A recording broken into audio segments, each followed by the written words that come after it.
Mic आएगा। थामिए थामिए, अपने अंदर की आग को बचा के रखिए। अच्छा, एक्सचेंज हो गया है, ऐसा कहीं लग रहा है समझौता किए थे। अच्छा ये बताइए, आप लोगों के पास अब पहला मौका है, और सफेद गमछे वाले जो लोग हैं, अगर आपको किसी ने अभी तक कन्विंस किया है तो आप अपना गमछा बदल सकते हैं। आप भी बदल सकते हैं, आप भी बदल सकते हैं। कोई ऐसा है जो बदलना चाहता है? सब डट, बदलना है, बदलना है। दो लोग बदलना है। आइए नीचे, आइए नीचे आइए। किधर जाओगे भैया, किधर जाओगे? जाओगे किधर? उधर।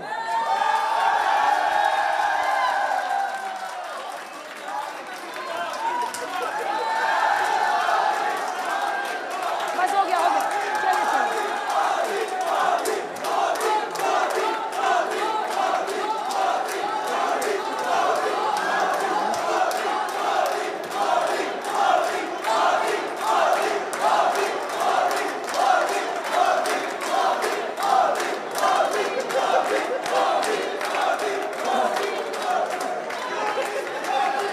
चलिए भाई, पूरी फौज जा रही है।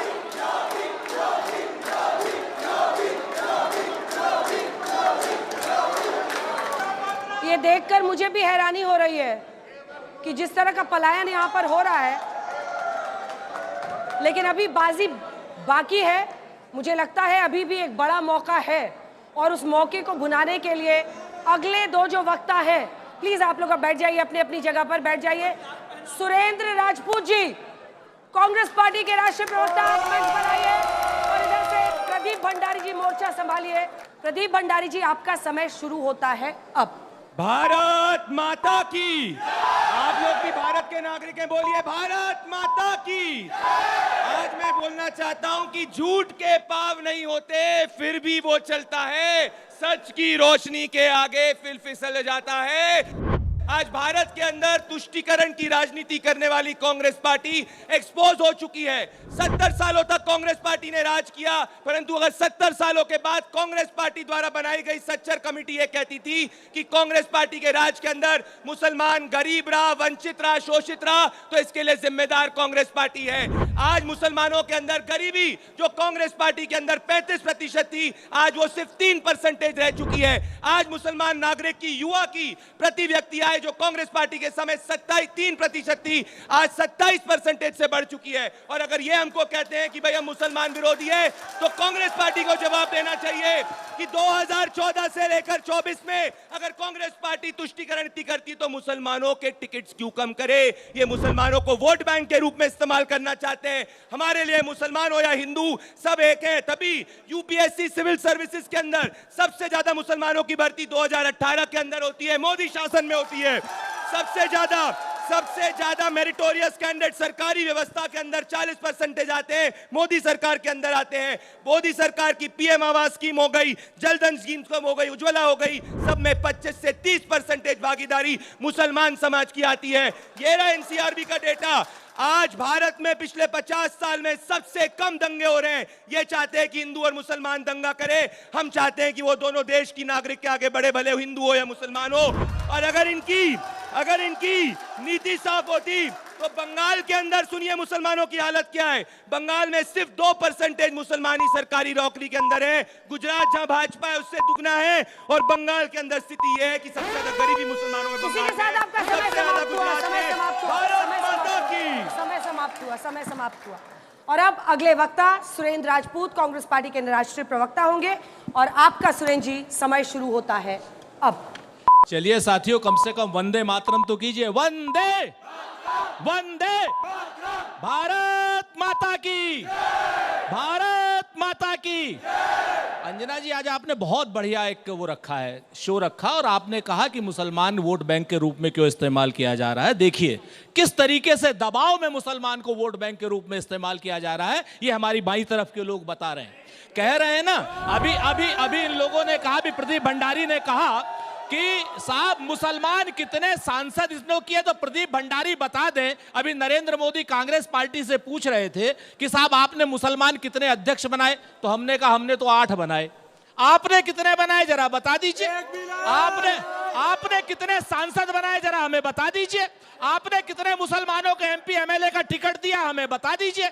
सच बात यह है कि हम लोग और इन लोगों में अंतर यह है कि ये लोग मुसलमानों को वोट बैंक दिखा करके, मुसलमानों का डर दिखा करके एक सामने वाला एक वोट बैंक बनाना चाहते हैं। मैं सहमत हूं आपके इस क्या नाम एपिसोड से कि ये पूरी तरीके से भारतीय जनता पार्टी के लोग मुसलमानों का डर दिखा करके एक हिंदू वोट बैंक बना रहे हैं। मेरे मुझे कहने में कोई गुरेज नहीं है, और इसलिए वोट बैंक बना रहे हैं ताकि मुसलमान को चारे के रूप में इस्तेमाल किया जा सके। ये चारे के रूप में जो लोग बैठे हुए हैं, ये महंगाई पर बात ना हो सके, गरीबी पर बात ना हो सके, बेरोजगारी पर बात ना हो सके, अशिक्षा पर बात ना हो सके, कहीं ना कहीं बाकी चीजों पर, अवसरों पर बात ना हो सके, नल की बात ना हो सके, नील की बात ना हो सके, कोल की बात ना हो सके, भील की बात ना हो सके, आदिवासी की, पिछड़े की, महिलाओं की बात ना हो सके। इसलिए ये लोग मुसलमानों को चारा बना करके बहुसंख्यक वोट बैंक बनाना चाहते हैं। हमारा स्पष्ट आरोप है। फहमीदा रियाज ने एक जगह पे लिखा था कि कुछ लोग तुम्हें समझाएंगे, कुछ तुमको खौफ दिलाएंगे, जो है वो भी खो सकता है, और इस राह में रहजन है इतने, रहजन ये रहे, इस राह में रहजन है इतने, कुछ और यहाँ हो सकता है, और कुछ और तो अक्सर होता है, और तुम इस पल में जिंदा हो, ये पल तुम में जिंदा है, ये वक्त नहीं फिर आएगा, तुम अपनी करनी कर गुजरो, जो होगा देखा जाएगा। अब आप दोनों अपनी अपनी जगह पर बैठ सकते हैं, लेकिन उससे पहले जजेस की बारी है। कौन सवाल पूछना चाहता है? और आप डिबेट पे क्या अपनी अपनी तरीके से बात अच्छे से रख पा रहे हैं, मोशन को डिफेंड या उसके अगेंस्ट बोल पा रहे हैं? अंजना साहिबा, सबसे पहले तो मुबारकबाद देना चाहूँगा मैं आज तक को। ये बहुत ही एक कंस्ट्रक्टिव डिबेट है, और इसको दिल्ली नहीं पूरे हिंदुस्तान मतलब पूरी दुनिया में देखा जाता है। सबको सुनने के बाद मैं सब पे थोड़ा थोड़ा कमेंट करूँगा। मुझे पता नहीं जजेस के पास कितना टाइम है, ये तो अंजना साहिबा बताएंगी, क्योंकि शी इज़ द सुपर जज अबव ऑल ऑफ अस। देखिए, मैं सुन रहा था अभी फैज़ खान को। फैज़ खान MRM से हैं, और फैज़ खान ने एक बड़ी अच्छी बात कही है सभी के लिए। वज़ीर आज़म जो है हमारे, हम सबके हैं, भाजपा के नहीं है। ना दूरी है ना खाई है, मोदी हमारा भाई है। मेरे ख्याल से एक अच्छा सेंटिमेंट है, सबको इसकी तारीफ़ करनी चाहिए।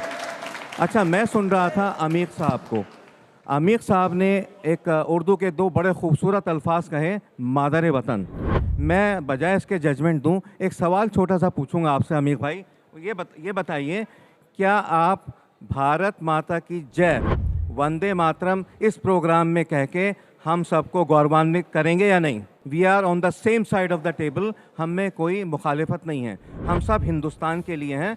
भारत अब जगत गुरु बनने जा रहा है। जब तक अमीर भाई आप जैसे लोगों का सपोर्ट नहीं मिलेगा, हम पीछे रहेंगे। नाउ हैविंग सेड दैट, इस पर एक जवाब दे दीजिए। वो कह रहे हैं जब मादरे वतन कह रहे हैं तो वो बोल भारत माता की जय दोहरा देता हूँ। क्या आप भारत माता की जय, वंदे मातरम कहेंगे तो कहीं आपका इस्लाम की जड़ें तो ख़त्म नहीं हो जाएंगी? मैं सिर्फ यही कहना चाहता हूँ कि ये हमारे देश की और संविधान की ये खूबी है कि हम सब अपने देश को किस तरह से इमेजिन करते हैं, किस तरह से अपने भारत को हम परसीव करते हैं। मैं भारत को मादरे वतन जिंदाबाद, भारत माता की जय कह दीजिए, वंदे मातरम कह दीजिए। मेरा मैं पूछ रहा हूं कि मादरे वतन जिंदाबाद में क्या समस्या? मुसलमान हूँ मैं, भारत माता की जय भी कहता हूँ, वंदे मातरम भी कहता हूँ।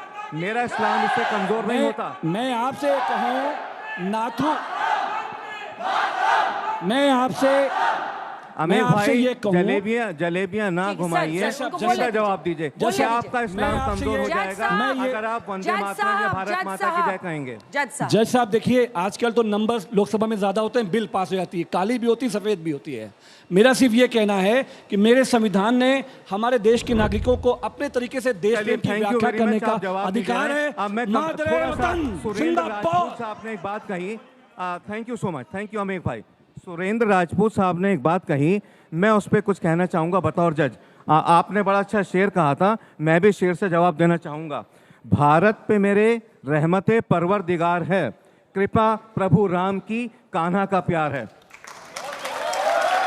अब सुरेंद्र जी, आपने एक बात कही कि मुसलमानों से डराया जा रहा है। मुसलमानों से डराया नहीं जा रहा। मैं आपको एक बात बता दूं, आपकी पार्टी कांग्रेस ने मुसलमानों को पिछले 55-60 साल में जनसंघ से, भाजपा से, वीएचपी से, आरएसएस से डराया ठीक। और वोट बैंक की तरह उनको ठीक है। इस्तेमाल किया। क्योंकि समय की कमी है, छोटा-छोटा कमेंट करना होगा, सर। ठीक है, मतलब- मुसलमानों के मोहल्ले में कांग्रेस ने थाने ज्यादा बनाए, ना स्टेडियम बनाए, ना स्कूल बनाए, ना हॉस्पिटल, ना डिस्पेंसरीज। ठीक है। आप इस पे बताइए। Thank you so much.